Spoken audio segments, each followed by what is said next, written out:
Okay. Dear student, now we have to discuss about the heading in which we will compare FE and FG. FE का मतलब है electrostatic force and FG का मतलब है gravitational force. Based on that we have this question over here. Unfortunately ये question bonus हो गया था आपके एग्ज़ाम में. मैंने यहाँ पे करेक्शन कर दिया है. नाउ ये क्वेश्चन अब करेक्ट है. इसका आंसर 5 आएगा. पहले थ्योरी पार्ट पर बात कर लेते हैं. यहाँ पर बात हमें करनी है FE की और बात हमें करनी है FG की. देन इनको हमें कंपेयर करना है. तो अगर हमें FG की बात करनी है तो हमें क्या करना होगा कि एक बॉडी लेनी होगी या एक पॉइंट लेना होगा. उसमें मास मानना होगा m1. एक और पॉइंट मास लेना होगा m2 एंड इनके बीच की सेपरेशन स्मॉल r. ये बात न्यूटन ने बताई थी कि दो मास एक दूसरे को बिकॉज ऑफ मास अट्रैक्ट करते हैं.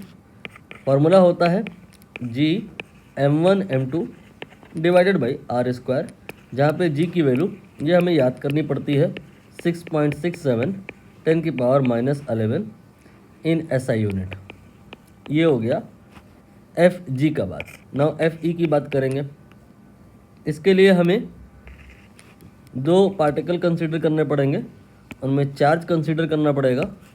यहाँ पर हमने Q1 एंड Q2 कंसीडर कर लिया. इनके बीच की सेपरेशन मैंने R मान लिया. इनके बीच में बिकॉज ऑफ चार्ज फोर्स लगेगा. अगर चार्ज नेगेटिव है दैट टाइम ये अट्रैक्ट करेंगे, अदरवाइज फिर वो रिपल करेंगे. चाहे अट्रैक्शन हो चाहे रिपल्शन हो. मैग्नीट्यूड वाइज अगर बात करें तो इसके लिए फॉर्मूला होता है, क्या होता है 9 × 10 की पावर 9. एक काम करिए, पहले K लिख लीजिए. K Q1 Q2 divide by R square, जहाँ पे K की वैल्यू ये हमें याद करनी पड़ती है 9 × 10 की पावर 9 इन SI यूनिट. अब मान लेते हैं कि एक ऐसी परिस्थिति है जहाँ पर हमारे पास दो पार्टिकल हैं और उनमें चार्ज भी है और मास भी है. तो बिकॉज ऑफ मास क्या होगा, वो अट्रैक्ट करेंगे. और अगर charge in case like charges हैं then what will happen, because of the charge वो रिपल करेंगे. रेड वाला जो है ये बिकॉज ऑफ मास है, ये अट्रैक्टिव फोर्स है बिकॉज ऑफ मास. एंड जो ग्रीन वाला है ये रिपल्सिव फोर्स है बिकॉज ऑफ चार्ज. अब यहाँ पर समस्या खड़ी हो जाएगी, क्योंकि जैसे हम कोई एक पार्टिकल कंसीडर करें, इसमें दो फोर्स लग रहा है, एक ये वाला और एक ये वाला. तो दो फोर्स जो ये लग रहे हैं ये अपोजिट हैं. तो फिर हमें जानना पड़ेगा कि इसमें और इसमें कौन ज़्यादा है, तभी तो समझ में आएगा कि इफ़ेक्टिवली ये चार्ज पार्टिकल पर जो नेट फोर्स होगा इधर को होगा या इधर को होगा. तो यहाँ से मुद्दा बन करके आता है कि ये जो FE है और ये जो FG है, इसमें ज़्यादा कौन है और कम कौन है. जब तक हम ये नहीं जानेंगे तब तक हम नेट नहीं निकाल सकते. इसलिए हमें FE और FG को कंपेयर करना होगा. नाउ हमारे पास फॉर्मूले तो ऑलरेडी हैं. ये FG का है, ये FE का है. इन दोनों को हम डिवाइड करके देख लेंगे कि कौन ज़्यादा है कौन कम है, कितना ज़्यादा है कितना कम है. मैंने FE में FG को डिवाइड किया है. तो इसका मतलब ये न्यूमरेटर में आएगा, ये आपका न्यूमरेटर में हो गया.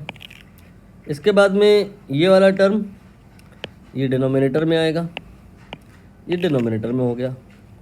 दोनों को हमने डिवाइड कर दिया, R स्क्वायर कैंसिल हो जाएगा.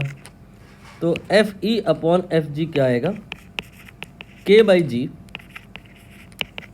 देन इसके बाद में Q1 Q2 divided by M1 M2. अब हम स्पेसिफिकली अगर इसी क्वेश्चन की बात करें जो आपके एग्ज़ाम में आया हुआ है, तो क्या आएगा, ये जो वैल्यू है क्या आएगा, Q1 Q2 M1 M2 ये सब दिया हुआ है. ये Q1 है, ये Q2 है, ये M1 है, ये M2 है. रखेंगे और सॉल्व करेंगे. कर लेते हैं. K और G ये तो याद रखना पड़ता है. 9 × 10 की पावर 9 6.67 × 10 की पावर -11 K का और G का वैल्यू हो गया. इसके बाद Q1 Q2 की वैल्यू ये आपका Q1 हो गया. इसके बाद में ये आपका Q2 हो गया. Q1 Q2 हो गया। इसके बाद में डिवाइड बाई M1 M2 करेंगे। यहाँ पर M1 M2 आएगा। M1 का वैल्यू ये रहा, यहाँ पे रखेंगे। M2 का वैल्यू ये रहा, यहाँ पे रखेंगे। ठीक है। इसके बाद में सॉल्व करेंगे। कैलकुलेशन पार्ट बहुत ज़्यादा मुश्किल है नहीं, आप खुद से भी कर सकते हैं, क्योंकि मुझे आसानी से दिख रहा है कि ये इससे कैंसिल हो जाएगा। आप करेंगे तो ये आएगा 10 की पावर 45/2। जो अगर ओरिजिनल क्वेश्चन एग्ज़ाम में आया था उसके बेसिस पर चले तो यहाँ पे लिखा हुआ है 10 की पावर -13। दूर दूर तक यहाँ 10 की पावर -13 तो है नहीं। ड्यू टू दैट ये क्वेश्चन रॉन्ग हो गया था और ड्यू टू दैट ये बोनस हो गया था।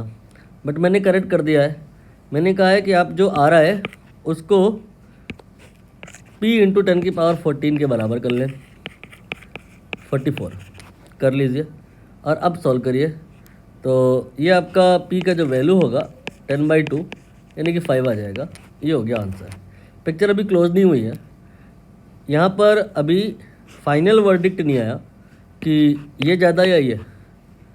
आपने यहाँ पे निकाला 10 की पावर 44 आया, यहाँ 5 भी आया, उसको तो इग्नोर ही करो। हम यहाँ पर केवल ऑर्डर ऑफ मैग्नीट्यूड पे अगर बात करें तो FE/FG यहाँ पर 10 की पावर 44 आ गया। आप ये बताओ ये 1 से ज़्यादा है या कम है? ये 1 से ज़्यादा तो छोड़ो, ये बहुत ही ज़्यादा है। ये अगर आप लिखने पे आओगे तो एक के बाद 44 बार जीरो लगाओगे, तो इसका मतलब FE/FG ये इतना ज़्यादा है कि FE much more compare to FG and you can ignore FG। So हम यहाँ पर कह सकते हैं कि दरअसल कहानी ऐसी है कि इसमें कोई संदेह नहीं कि दोनों में मास है, लेकिन बिकॉज ऑफ द मास ये जो अट्रैक्टिव फोर्सेस है you need not to draw, because FG we have proven that कि ये निग्लिजिबल है। इसीलिए हम अगर चार्ज होते हैं तो चार्ज की वजह से ही इफेक्ट कंसिडर करते हैं, मास को भूल जाते हैं मोस्ट ऑफ द टाइम। बाकी पिक्चर अभी भी क्लोज नहीं हुई है। एक इमेजिनरी सिचुएशन, ये इरोडो का क्वेश्चन है, इम्पॉर्टेंट है, लेकिन इमेजिनरी सिचुएशन है क्या कि आपके पास में एक पार्टिकल है, दूसरा आइडेंटिकल पार्टिकल है। इसका स्पेसिफिक चार्ज अल्फ़ा है तो इसका भी स्पेसिफिक चार्ज अल्फ़ा है। आपको बताना है इस स्पेसिफिक चार्ज की वैल्यू कितनी रखी जाए या ली जाए, जो कि किसी भी पार्टिकल में कभी भी पॉसिबल नहीं है। लेकिन एक इमेजिनरी सिचुएशन में what will be the specific charge on the particle so that FG neglect ना हो, इनफैक्ट FG FE के बराबर हो जाए। For that purpose what will be the value of specific charge. ये आपका होमवर्क है, इसे आप चाहे तो कर सकते हैं। हिंट ये है कि आप इसी को आगे कंटिन्यू करेंगे। FE/FG K/G लिखेंगे, Q1 Q2 नहीं लिखेंगे, दोनों ही आइडेंटिकल हैं, Q² हो जाएगा। M1 M2 नहीं करेंगे, M² हो जाएगा। और as per demand of the question दोनों को इक्वल कराएंगे तो इक्वल टू ये 1 हो जाएगा। यहाँ पर Q/M का होल स्क्वायर आप निकालोगे तो ये G/K आएगा। Q/M को ही एक्चुअली अल्फ़ा कहते हैं, तो अल्फ़ा स्क्वायर यहाँ पे G/K आएगा। तो अल्फ़ा जो आएगा अंडर में G/K के बराबर आएगा। G और K ये आपको याद होते हैं, रख लेंगे तो आंसर आ जाएगा। आप बाकी इरोडो के अंदर जाके चेक भी कर सकते हैं, वहाँ पर वैल्यू रख करके फाइनल आंसर बताया गया है। हालांकि रिक्वायर्ड नहीं है, कंसेप्ट कवर हो गया है।